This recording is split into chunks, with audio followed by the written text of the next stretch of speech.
Ethical Perspectives on the News is produced by the Interreligious Council of Lynn County, which is solely responsible for its content. The views and opinions expressed on this program do not necessarily reflect those of the staff and management of KCRG TV9.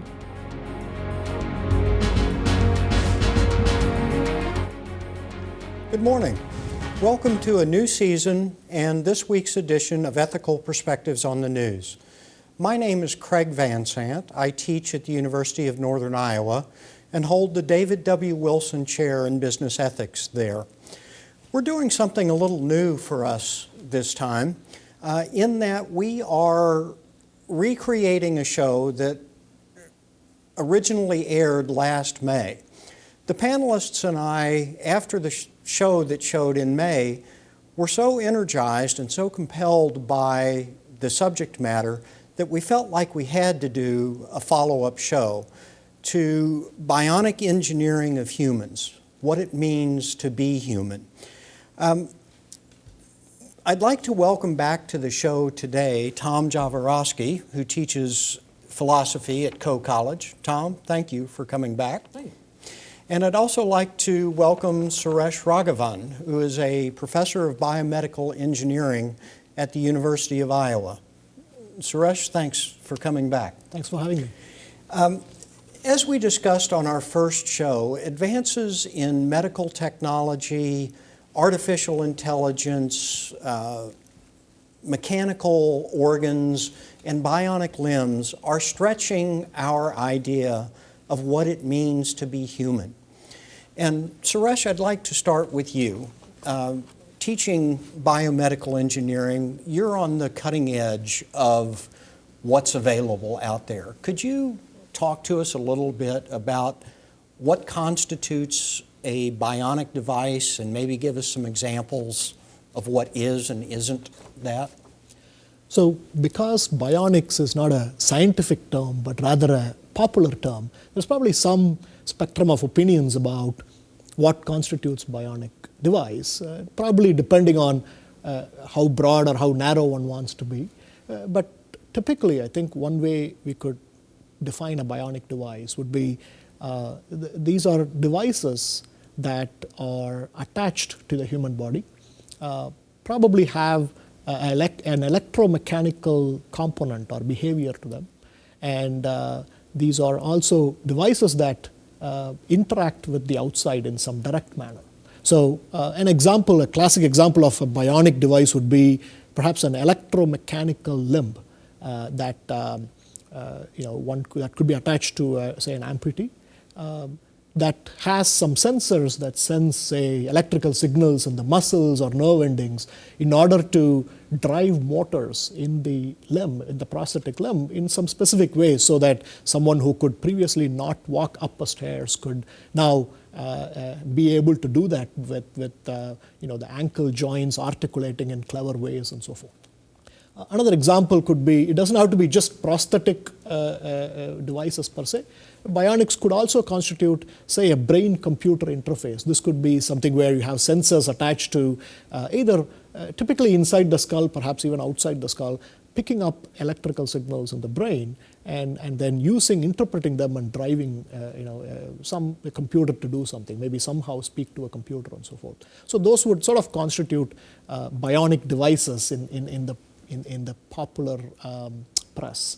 And I would distinguish that from the more traditional biomedical devices or prosthetics in the sense that those would probably not satisfy all those three conditions that would define a bionic device. So, for example, a traditional say a prosthetic leg, while certainly attached to the body, doesn't have an electromechanical aspect to it. On the other hand, say an artificial heart that has been around for many decades now does have an electromechanical aspect to it, but it's not interacting directly with the outside. It's helping the body move and do its function, but doesn't interact directly with the outside. So I think within that we roughly catch what a bionic device would be. Okay. Well, I'll come back to you because this idea of attachment to the body, I think, is key to this, as we've discussed in various aspects. But Tom, I want to get to you. You made I think, at least to me, a very interesting distinction on our last show. When you talked about, you observed that there was a dividing line between a bionic device that was used to help humans regain normal functioning versus enhancing human performance.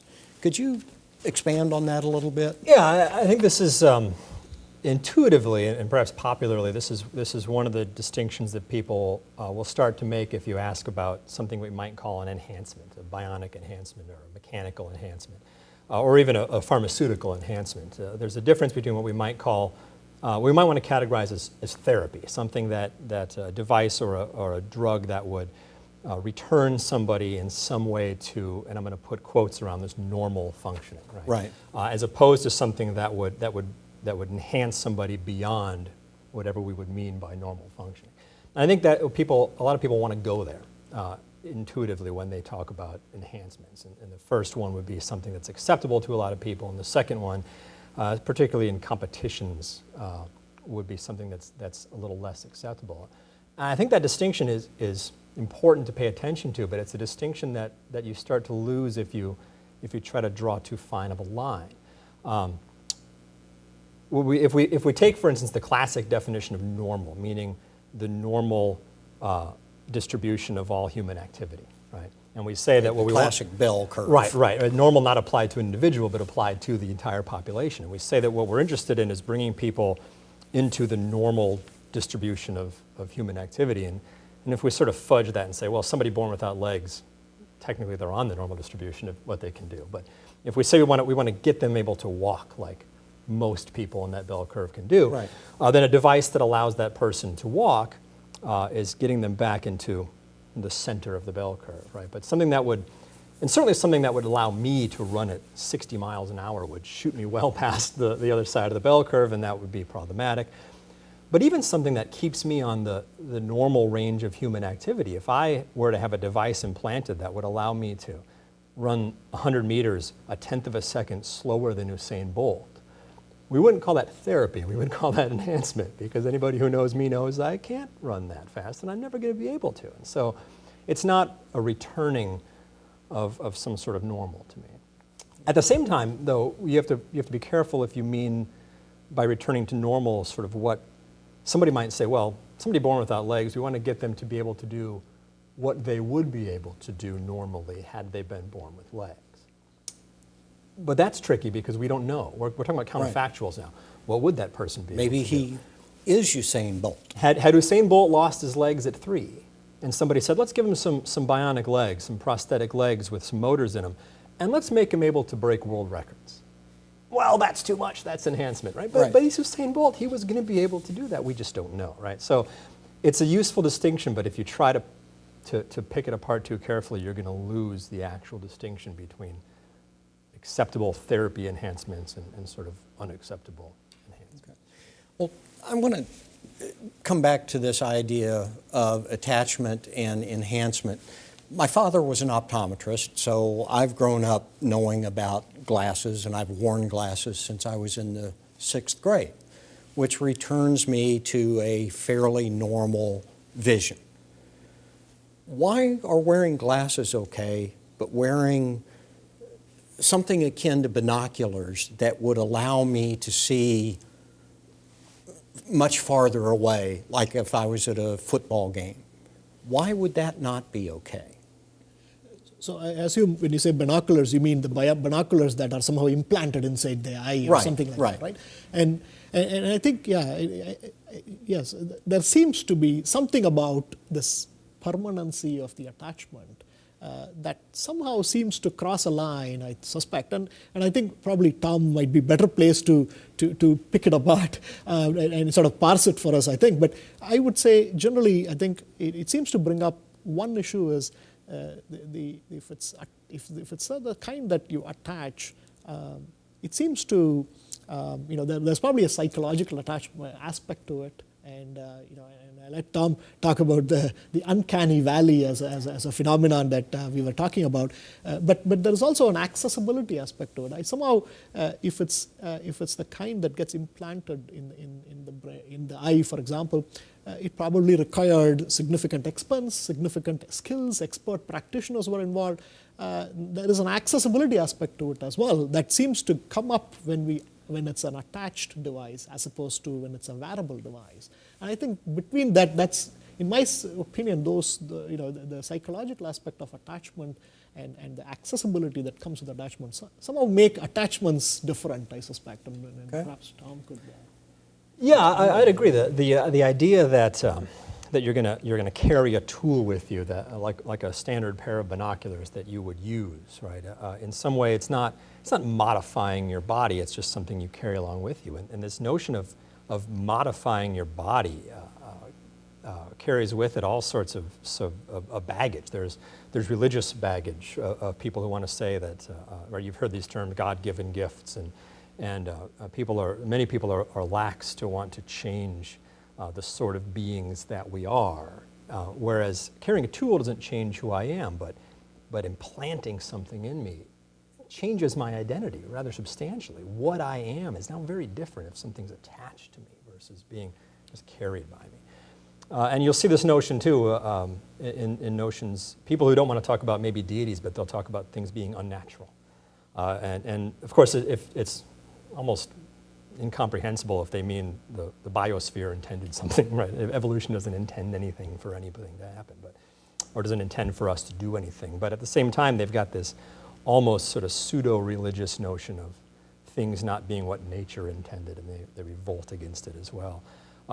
And maybe it's stemming from this idea that you're deeply changing who you are by attaching something to you, getting away just very slightly, like the uncanny valley theory, right? This getting very slightly away from what a human is, and not turning yourself into a bat or a monster, but just something that's in this strange space that makes us uncomfortable or something.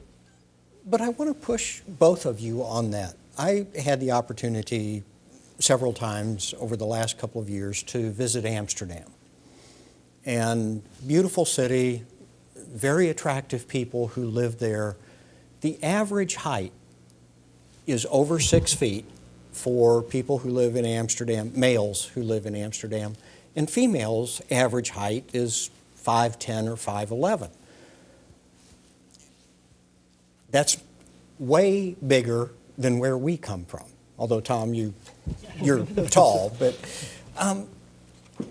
something has happened to Dutch people that has allowed them to grow taller and presumably with that stronger, better shape and all of that. How is that different than implanting a medical device that allows us to grow 3 more inches or run faster or jump higher? That's a tough one. I agree. I think it's partly, I would go to a point Tom earlier made about at some level, if we pick it apart too much, I think the distinction will fall apart. I think that's probably where I would put it. There is, of course, the general notion that something that happens, something where things evolve over long periods of time. It's not like the Dutch became taller by some quickie intervention over a period of a decade or 2 decades, but happened over very long periods of time. Somehow we've come to accept that as natural, while things that happen with a quickie intervention, where you go to a doctor or go to a medical practitioner and they manipulate something on you, and then you come out of it with something completely different.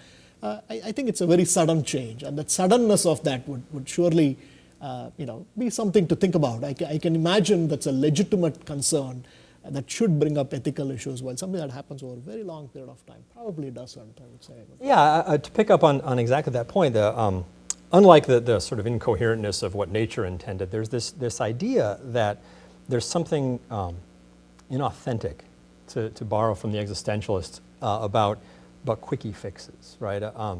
Alexander the Great is told that if he unties the Gordian knot, he'll rule over all of Asia, right? And so he takes out his sword and he cuts it in half. And we can admire his cleverness, but on some level, he missed the point. You know, he understood what they wanted him to do, but at some level he missed this opportunity to perfect his virtues by untying the knot, or he missed an opportunity to improve himself or display some sort of ability that other people might hope that he has. And at the same, by the same token, I think we can imagine there's a drug, SR 9009. I had to look it back up. You inject it into rats, and you just let them sit for a couple of weeks, and they can run on a treadmill 32% longer than they could before you injected them with this drug. They've got more muscle development, more cardiovascular development just by injecting a drug. And so you can imagine injecting drugs into people, and 2 weeks later, you know, they can run the marathon in just over 2 hours. And imagine what the Olympics would be like if we had how many hundreds of people crushing the world record, and we'd be bored by it, and we'd think at some level, you've missed the point. The point in running a marathon, if you know somebody that says, oh, you've run a marathon, good job, you're not really complimenting them on the actual running of the race that they did that day. You're complimenting them on all the training that goes into running a marathon. It's not the actual race, it's what leads up to the race. And there's something inauthentic, there's something that's not a perfection of humanity that you've missed by adopting this kind of quickie fix. The Dutch have eaten their vegetables, maybe, for generations. And, and vegetables are a human invention. Farmed vegetables are not a natural thing that were there before human beings. And so drugs and bionics are in the same sense not natural. We have to invent those things. But one is coming a little too quick, without hard work or without earning it in some way. Well, but again, let me push you on this. As a business professor, I look back at human history, and most everything humans have done have been in the pursuit of bettering our condition. You know, the Neanderthals figured out how to use tools, and my history is bad, so I'm not sure I'm saying the right terms, but we've invented tools, and we have figured out how to harness animals to help us do our work. And isn't the idea of inventing bionics just the next logical step? Yes, I would say so. And personally, I think, I myself don't see, huge ethical challenges with bionics. They seem like a logical next step to where we are, and I think it's a march of scientific progress that's unlikely to be dramatically reversed. But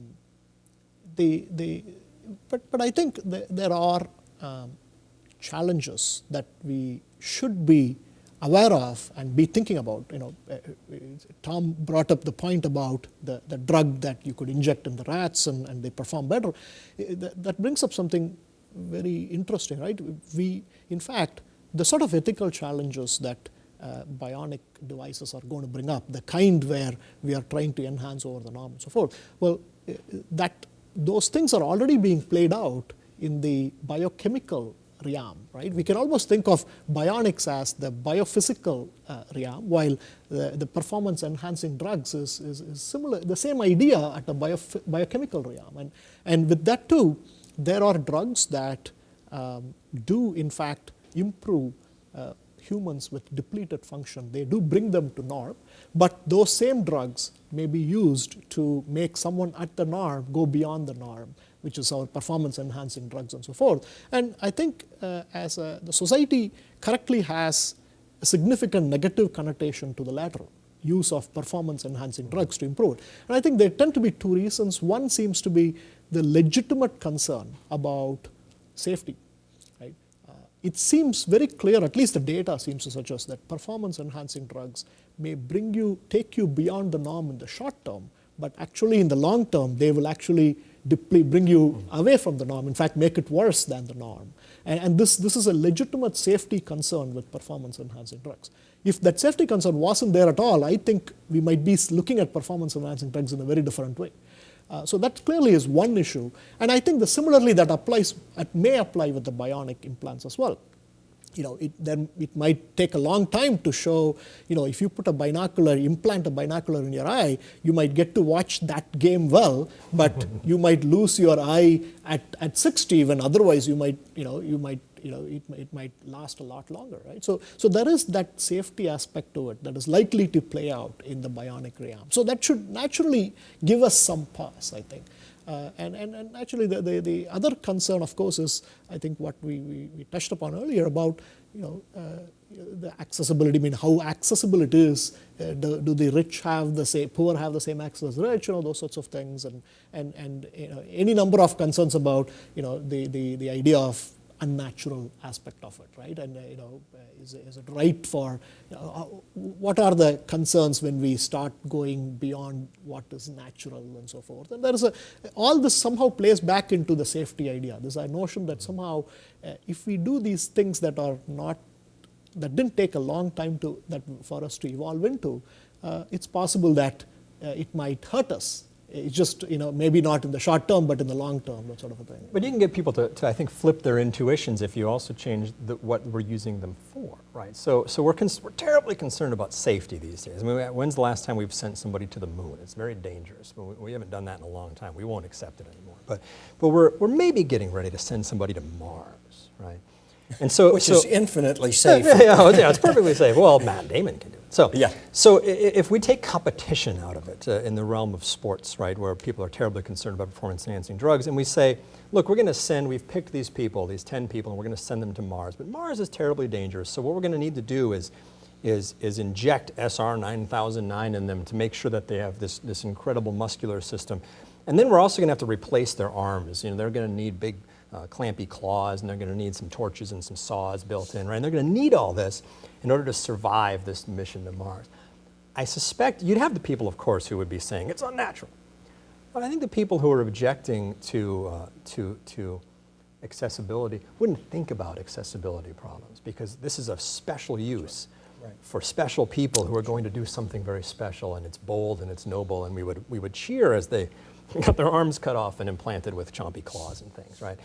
And so I mean, intuitions are intuitions. They don't always make sense. So I think you can get them to flip away from this intuition that it's unfair if you say, well, they're using it to go to Mars, and if you went to Mars, we'd give you the same clumpy claws and things.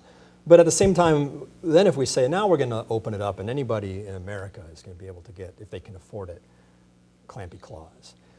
People in Honduras, you just can't afford it, right? Even though it would help you a lot, you'd be able to do a lot more work, or you'd be able to get to where you need to go faster on these bad roads if you had legs that could run you 60 miles an hour. And there, accessibility issues are a real concern. We've had the same accessibility issues for drugs, right? We've been able to pressure companies. What was the company that lowered their EpiPen costs, right? Right. And there's something about being able to charge me a lot of money to put a chip in my brain that makes me super intelligent. Maybe you can patent that and charge me a lot of money for it. But should you be able to charge me a lot of money for a drug that I need to save my life, or an implant that would cure cancer, as long as I had it in my body? We need to pressure these companies, because they're companies and they don't care about these things. And so we'd have to pressure them to bring those costs down, but that would be a significant factor. Are we going to make these things, the really important things, not just the bread and circuses of cell phones, but are we going to make things, the really important things, available to the people who don't have access? Let me bring up one more question about the ethics of bionics. Maybe not bionics particularly, but things, drugs and other mechanical devices may soon enable us to drastically lengthen a person's lifespan. Is there anything wrong with figuring out how to help people live to be 250 years old? Well, I'll pile on. So not only are we possibly going to extend the lifespans of people, which is going to cause more of a population problems as we continue to have children and continue to increase the ages at which we can have children. Now you can have children until you're 200, right? And you're going to live till you're 400. But all of these things, and as all technology has been doing, they also increase each individual's ability to impact the world. A stone axe marginally increased that person's ability to affect the world around them, but the cell phone dramatically increases my ability to impact the world. And the more technological power that I have encased in my body, the more good or possible harm I could do to the world around me. And the longer I live, the more I could do, right? Yeah, I think there's definitely some concerns about expanding the number of people who are here and extending the time that we're here at the same time as improving the influence we have in the world. That's a terrible concern. Yeah. I probably don't have a whole lot to add. I'll just say I do think if humans were to live to 250, if that happens over a long period of time, I think the ecosystems will evolve itself around that, and we will all change. Our behaviors will change. We'll have children less, and all of these things are likely to change as long as it takes a long time to evolve into. I do think though, if there is a device that suddenly makes one live to 250, it will throw a lot of chaos into it. I'm sure. We have some major problems with that. Well, I'm going to put you on the spot because we are sponsored by the Interreligious Council of Linn County. Is the essence of what we're talking about here man trying to become God? Is that the ethical issue? So Tower of Babel, right? They're struck down because they're trying to reach God's status. Right. I mean, I'm of the belief that the evidence that you find in Scripture is the evidence that we should use gifts that we're given, and rationality is a gift that we're given, right? And as long as those who want to make advances and simultaneously believe in God, right, Christian, Judeo-Christian God, as long as their intentions aren't to rise above their status sort of morally or something along those lines, I don't see any reason why bionics wouldn't be treated in the same category of things as making a stone axe, right, to help us chop wood better. Okay.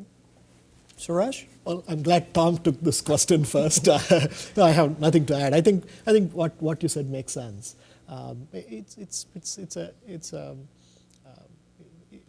brings up the questions about what is the purpose for all of us and things like that. And these are very deep spiritual questions we don't have answers for. Right. And so I can see our quest for ever improving ourselves is a quest for reaching a higher power. Certainly. Okay. Well, what I'm hearing, again going back to my business background, is it's great to keep pushing the bionic envelope as long as we do it slowly. And maybe we don't ever get to where we challenge the higher beings that are out there. Or maybe also consider whether there are some places we don't want to go, which we never want to consider with technology. But maybe we find some things that we could do that maybe we would be wiser to set aside and not do. Right? I'll leave it to you to pass that one to the technologists. Thank you all for watching. Thank each of you for an invigorating conversation. To our viewers, we got to talk about this for 90 minutes last Friday over a beer. And so this is something that we are all passionate about. We hope you've been interested in it. On behalf of the Interreligious Council of Linn County, thank you for watching. Have a great week.